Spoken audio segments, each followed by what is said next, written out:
নমস্কার বন্ধুরা, কেমন আছেন সবাই? গল্প হলেও সত্যি চ্যানেলের আরও একটি নতুন গল্পে আপনাদের সকলকে স্বাগত জানাই। স্বাধীনতা দিবস উদযাপনের পর আবার নতুনভাবে আমাদের পথ চলা শুরু হলো। এখন থাকছে বিভিন্ন বিষয়ের নানা নতুন নতুন গল্প। আমাদের গল্প প্রকাশ করার সময় প্রতিদিন ঠিক সকাল 9টা থেকে 9:30 আমাদের চ্যানেলে নতুন হলে অবশ্যই আমাদের চ্যানেলটিকে সাবস্ক্রাইব করে পাশে থাকার অনুরোধ রাখা হলো। আর অবশ্যই বেল আইকনটিকে প্রেস করে নেবেন পরবর্তী গল্প সহজেই আপনাদের কাছে পৌঁছে যাওয়ার জন্য।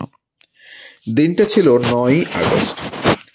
টলিগঞ্জের রাধা ফিল্ম স্টুডিওতে একফালি অফিস, বাংলার চলচ্চিত্র, থিয়েটার, কৃষিকাজ, রাজনীতি, অর্থনীতি, সাহিত্য সব কিছুই এক জায়গায় সুন্দর প্যাকেজে পরিবেশনের দায়িত্ব নিল একটি চ্যানেল। শুরু হলো বাংলা তথা ভারতীয় টেলিভিশনের সুবর্ণযুগ।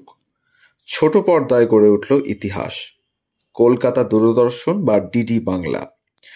পরবর্তীতে 1986 সালের 1 জুলাই গল্ফ গ্রিনে চলে আসে অফিস। 2 মাসও হয়নি সারা দেশে সরকারিভাবে জরুরি অবস্থা জারি করা হয়েছে। কেন্দ্রে ইন্দিরা গান্ধীর সরকার তখন রাজনৈতিক আক্রমণে বিধ্বস্ত, তীব্র সমালোচনায় বিদ্ধ। তারই মধ্যে 1 আগস্ট 1975 দেশ জুড়ে প্রধানমন্ত্রী জাতীয় দূরদর্শন পরিষেবার সূচনা করলেন। এর ঠিক 8 দিন পর কলকাতায় চালু হলো দূরদর্শনের সম্প্রচার। 45 মিনিটের যে প্রথম দৃশ্য শ্রাব্য অনুষ্ঠানটিকে দিয়ে কলকাতা দূরদর্শনের পথ চলা শুরু। টালিগঞ্জের ঐতিহ্যবাহী রাধা স্টুডিওতে পূর্ণাঙ্গ সেই অনুষ্ঠানটিকে আগে থেকেই যন্ত্রে ধারণ করে রাখা হয়। উদ্বোধনের দিন কলকাতা দূরদর্শন কেন্দ্রে উপস্থিত ছিলেন সিদ্ধার্থ শঙ্কর রায়, কেন্দ্রীয় তথ্য ও সম্প্রচার মন্ত্রী বিদ্যাচরণ শুক্ল ও সত্যজিৎ রায়। তখন সারাদিনে মাত্র 3 ঘন্টা সময়ের জন্য কলকাতা দূরদর্শনে অনুষ্ঠান সম্প্রচারিত হতো। এমনকি কলকাতা শহরের 50 কিলোমিটার ব্যাসার্ধের বাইরে যাদের বাস, তাদের কাছেও সঠিকভাবে দূরদর্শনের সংকেত পৌঁছত না। তবু 9ই আগস্ট 1975 কলকাতা দূরদর্শনের প্রথম অনুষ্ঠান। সঞ্চালিকা শর্মিষ্ঠা দাশগুপ্ত সেদিন বলে উঠেছিলেন, নমস্কার, কলকাতা টেলিভিশনের অনুষ্ঠান শুরু হলো ব্যান্ড 1 চ্যানেল 4-এ, আপনারা দেখছেন ইত্যাদি ইত্যাদি। বেতার জগৎ পত্রিকায় এক সময় লেখা হয়েছিল, জগতে এমন একটি যন্ত্র এসে গিয়েছে যাতে একই সঙ্গে কথা শোনা যায়, ছবিও দেখা যায়। তার নাম টেলিভিশন। কলকাতায় টেলিভিশন আসতে আর দেরি নেই। এখন থেকে তরকারি কুটতে কুটতে আঙুরবালার গানও শোনা যাবে, আবার তাকে দেখাও যাবে। সেই মজাতেই বাঙালি অবশেষে মজেছিল সেই দিন। সাড়ম্বরে যাত্রা শুরু হয়েছিল কলকাতা দূরদর্শনের। কলকাতার পাশাপাশি সেই সময় দিল্লি, মুম্বাই, অমৃতসর, লখনৌ, মাদ্রাজ ও শ্রীনগরে দূরদর্শন পরিষেবার সম্প্রচার শুরু হয়।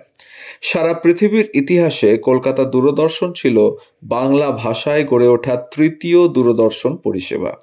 এর আগে 1964 সালে ঢাকায় ও 1974 সালে নাটোরে বাংলাদেশ টিভির সম্প্রচার শুরু হয়।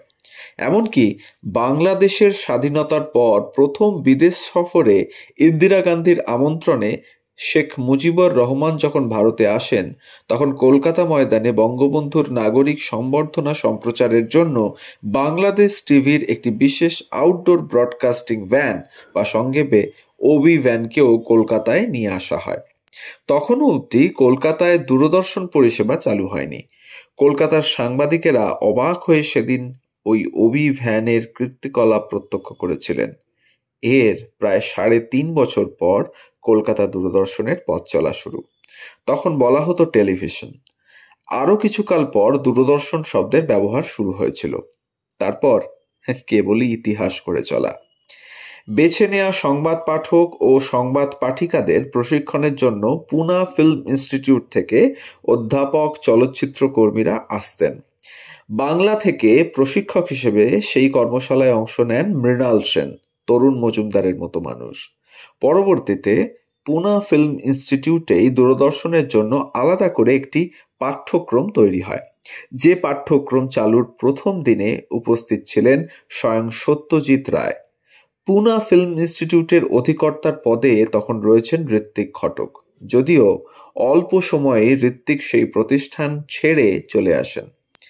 কলকাতা দূরদর্শনের প্রথম দিককার সেই দিনগুলোয় ঝরঝরে ইংরেজিতে খবর পড়তেন এন বিশ্বনাথন ও লীনা সেন।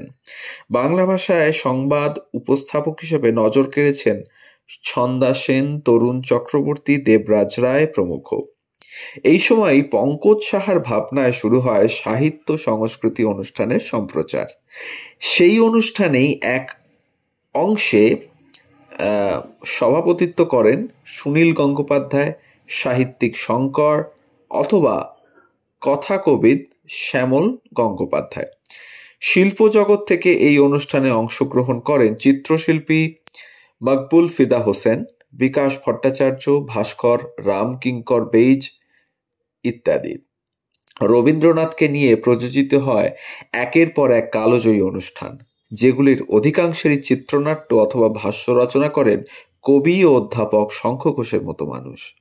গুণমানে সব দিক থেকেই সমৃদ্ধ হয়ে ওঠে কলকাতা দূরদর্শনের সম্প্রচার। আক্ষেপ করেছেন দূরদর্শনের সঙ্গে জড়িয়ে থাকা সবাই। পর্যাপ্ত পরিকাঠামো না থাকার কারণে কলকাতা দূরদর্শনে সম্প্রচারিত হওয়া এমন কালজয়ী কয়েকটি অনুষ্ঠানের অধিকাংশেরই পরবর্তীতে আর সংরক্ষণ করা যায়নি। অথচ এই কলকাতা দূরদর্শনের স্টুডিওতে বসেই সাক্ষাৎকার দিয়েছিলেন শান্তির দূত মাদার টেরেসা। মাদারের মৃত্যুর পর কলকাতা দূরদর্শন তার সমগ্র অন্ত্যেষ্টি অনুষ্ঠানেরও সম্প্রচার করেন। সারা পৃথিবীতে সেই অনুষ্ঠান সম্প্রচারিত হয়। জেল মুক্তির পর দক্ষিণ আফ্রিকার প্রথম কৃষ্ণাঙ্গ রাষ্ট্রপতি নেলসন ম্যান্ডেলা কলকাতা সফরে আসেন। কলকাতা ময়দানে তাকে নাগরিক সংবর্ধনা দেওয়া হয়। সেই অনুষ্ঠান সম্প্রচার করতে গিয়ে প্রথমবারের জন্য দূরদর্শন কর্তৃপক্ষ এরিয়াল শট নেবার প্রয়োজনে হেলিকপ্টার ব্যবহার করে। এর আগেও 1977 কসমস ক্লাবের হয়ে কলকাতায় প্রদর্শনী ম্যাচ খেলতে এলেন ফুটবল সম্রাট পেলে। কলকাতা দূরদর্শনই তখন ইডেন উদ্যান থেকে সরাসরি সেই ঐতিহাসিক ম্যাচ সম্প্রসারণের দায়িত্ব পালন করে। ঘরে বসেই সাদা কালো পর্দায় কালো মানিক পেলের ফুটবল জাদুকরি দেখতে পেয়ে মুগ্ধ হয় শহর কলকাতা। অথচ এমন সময়ই একবার দূরদর্শন কর্তৃপক্ষকে চিত্র পরিচালক সত্যজিৎ রায় জিজ্ঞাসা করেছিলেন, তা বাপু, পর্দায় তোমাদের ছবি এত কাঁপে কেন? আধিকারিক জবাব দিয়েছিলেন, আগে আমাদের ক্যামেরার জন্য ভালো স্ট্যান্ড নেই কিনা তাই। তবে তো হয়েই গেল, স্বগতোক্তি করেছিলেন সত্যজিৎ রায়। 1977 প্রথমবারের জন্য 1947-এর স্বাধীনতার পর পশ্চিমবঙ্গে একক সংখ্যাগরিষ্ঠতা নিয়ে বাম সরকার গঠিত হলো। মুখ্যমন্ত্রী হিসেবে জ্যোতি বসু শপথ নেবেন। নির্বাচনী ফলাফলের পর কলকাতা দূরদর্শনেই সম্প্রচারিত হলো তার প্রথম সাক্ষাৎকার। খবরের কাগজগুলিও তখন দূরদর্শনে দেওয়া সেই সাক্ষাৎকার এমনিভাবেই সেই সাক্ষাৎকারকে উদ্ধৃত করে নিজেদের খবর সাজাতে বাধ্য হলো। এরও অনেক বছর পর এই জ্যোতি বসুই আবারও ইতিহাস সৃষ্টি করবেন। তার হাত ধরেই দেশের প্রথম মোবাইল টেলিফোন ব্যবস্থার উদ্বোধন হবে। 6 জুন 1983 কলকাতা দূরদর্শনে প্রথম রঙিন সম্প্রচার শুরু হয়। 30 অক্টোবর 1987 সত্যজিৎ রায়ের পরিচালনায় তৈরি রঙিন তথ্যচিত্র সুকুমার রায় প্রথমবারের জন্য দূরদর্শনের পর্দায় সম্প্রচারিত হয়। 20 অগস্ট 1992 কলকাতায় দূরদর্শনের নাম পাল্টিয়ে ডিডি বাংলা রাখা হয়। 1996, 1998-তে যথাক্রমে শান্তিনিকেতন ও জলপাইগুড়িতে দূরদর্শন সম্প্রচার কেন্দ্র গড়ে তোলে। পঙ্কজ সাহার স্মৃতিচারণায় উঠে এসেছে 1978 সালের ভয়াবহ বন্যার বিবরণ। বয়সের নিরিখে নাবালক কলকাতা দূরদর্শন তখনও তার সামান্য পুঁজি ও পরিকাঠামো নিয়ে জেলায় ছুটে গিয়েছে। দূরদর্শনের এই সম্প্রচারের মাধ্যমে উঠে এসেছে সরকারি কর্মীদের চরম গাফিলতির প্রমাণ। বর্ষার সময় বাঁধের জল না ছেড়েই কর্মী আধিকারিকেরা পিকনিকে ব্যস্ত হয়ে পড়েছিলেন, আর সেই কারণেই হিংলোর বাঁধ ভেঙে ধেয়ে আসে জলস্রোত, আক্রান্ত হন লাখে লাখে মানুষ। দূরদর্শনের সম্প্রচারের কারণেই এর পরবর্তীতে হিংলো বাঁধ প্রকল্পের আধিকারিকদের বিরুদ্ধে যথাযথ পদক্ষেপ নেওয়া হয়। শত অসুবিধা সত্ত্বেও নিরপেক্ষ সৎ সাংবাদিকতার আদর্শে অটুট ছিল কলকাতা দূরদর্শন। সেই থেকে আজ 2025 সাল, স্বর্ণ জয়ন্তী পার করে এলো কলকাতা দূরদর্শন। এখন তার জৌলুস অনেকাংশেই অস্তমিত বলে মনে হয়, তবুও বাঙালি জীবনের অবিচ্ছেদ্য অঙ্গ হিসেবে তার অস্তিত্ব থেকে গিয়েছে। মহালয়ার অনুষ্ঠান থেকে শুরু করে বাংলা নববর্ষে বৈঠকি আড্ডার আয়োজন, বিভিন্ন উৎসবের সময় অন্যান্য টিভি চ্যানেলগুলিও ঠিক যে কায়দাতে তাদের অনুষ্ঠান সাজায়, অনেক কাল আগে থাকতেই কলকাতা দূরদর্শন সেই একই কায়দাতে অনুষ্ঠান সম্প্রচার করে এসেছে। কাজেই বাংলা বেসরকারি টেলিভিশনের বিভিন্ন অনুষ্ঠানের ক্ষেত্রেও এখন অবধি যে গড়পড়তা আঙ্গিক বা প্রচারের ধরন, আদতে কলকাতা দূরদর্শনের দেখানো পথ ধরেই তাদের বিবর্তন। অথচ বয়সের নিরিখে 50-এর কোঠায় পা রাখতে রাখতে আজ কলকাতা দূরদর্শন কি ক্রমশই তার এই হারিয়ে যাওয়া সোনার দিন আবারও নতুন জৌলুসে ফিরিয়ে আনতে সচেষ্ট হবে, নাকি সার্ভাইভাল অব দ্য ফিটেস্ট তত্ত্বের আলোচনায় বাজারি প্রতিযোগিতার মুখে পড়ে ক্রমশই কলকাতা দূরদর্শন এগোবে স্বাভাবিক মৃত্যুর অভিমুখেই? প্রশ্ন থেকেই যায়। নস্টালজিয়া থেকে ভাবি কাল, কোন পথে তাহলে আজ দূরদর্শনের ভবিষ্যৎ? এই ছিল আজকের গল্প, কলকাতা দূরদর্শনের 50 বছর, সেই নিয়ে আজকের গল্প। আমাদের গল্প যদি ভালো লাগে তাহলে অবশ্যই আমাদের চ্যানেলটিকে সাবস্ক্রাইব করবেন, কমেন্টের মাধ্যমে জানাবেন কেমন লাগলো, আর কাছের মানুষদের সাথে শেয়ার করবেন, বেল আইকনটিকে প্রেস করে রাখবেন। সবাই ভালো থাকুন, ধন্যবাদ।